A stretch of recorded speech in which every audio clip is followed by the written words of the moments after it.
Buongiorno e benvenuti a questo nuovo video.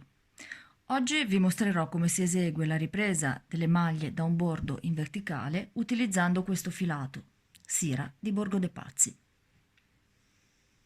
Per farlo ho preparato questo campione che rappresenta il davanti di un cardigan,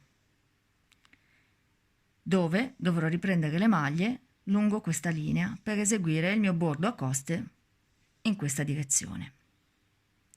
Innanzitutto dobbiamo partire da una premessa.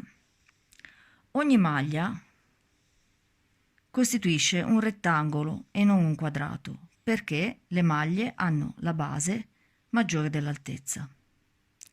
Perciò quando vado a riprendere le maglie dai ferri, quindi lavorando in orizzontale da un bordo verticale, dovrò fare attenzione a questo particolare e quindi riprendere un numero di maglie che sarà inferiore rispetto al numero dei ferri. Ve lo mostro con l'aiuto di questo pezzetto di carta per grafici da maglia. Qui ho 14 maglie e 14 ferri. Se dovessi andare a riprendere lo stesso numero di maglie da qui, ve lo faccio vedere con un altro pezzetto di carta identico, otterrei questo risultato, ovvero una dimensione maggiore rispetto a quello originale, il che comporterebbe un bordo ondulato e che si apre a ventaglio e quindi un risultato impreciso. Per ottenere invece un risultato perfetto devo raccogliere un numero inferiore di maglie. Di solito, con un filato sottile medio, io sono solita raccogliere 3 maglie ogni 4 ferri. In alcuni casi, di solito quando il filato è più spesso, ne raccolgo 2 su 3.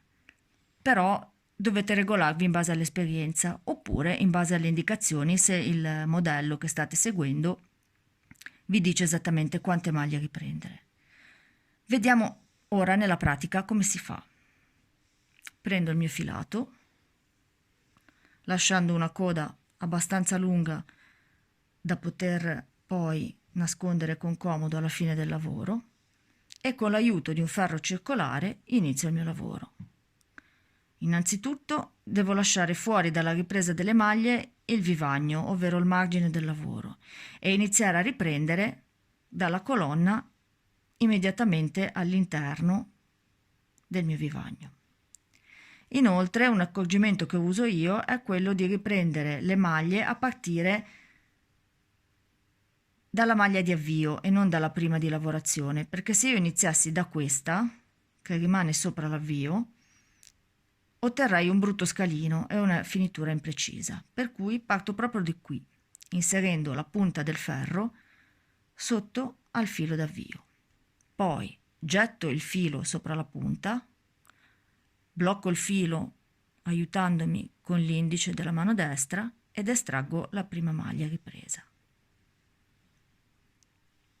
Poi mi infilo nella successiva e la riprendo e siamo a 2, e di nuovo in quella dopo la terza e siamo a 3. La quarta, come vi dicevo, la salto, questa, e riprendo dalla successiva. 1, la seconda, la terza e salto la quarta. Se vi risulta difficile riprendere le maglie soltanto con l'aiuto del ferro, potete aiutarvi con un uncinetto.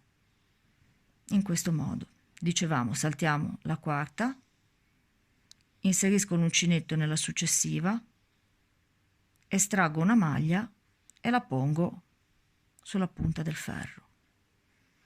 Lo faccio anche con la seconda.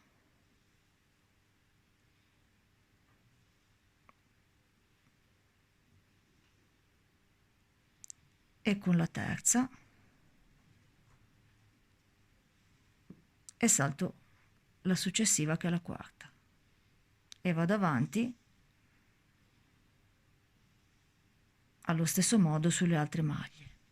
Bisogna fare attenzione soprattutto a riprendere le maglie sempre lungo la stessa linea, in modo da ottenere un risultato pulito. Quindi bisogna stare attente a non riprendere una maglia, per esempio qui, nella colonna a fianco, oppure all'interno verso il vivagno. Rimanendo quindi sempre sulla stessa colonna, termino la mia sequenza. 1, 2, 3, salto la quarta, 1, 2, 3, salto la quarta e riprendo l'ultima.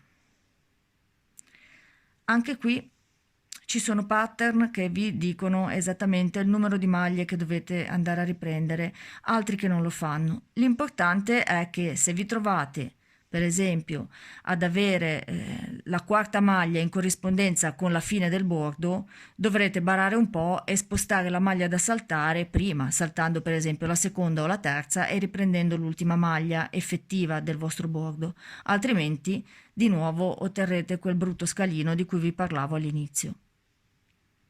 Per oggi abbiamo terminato, grazie e alla prossima!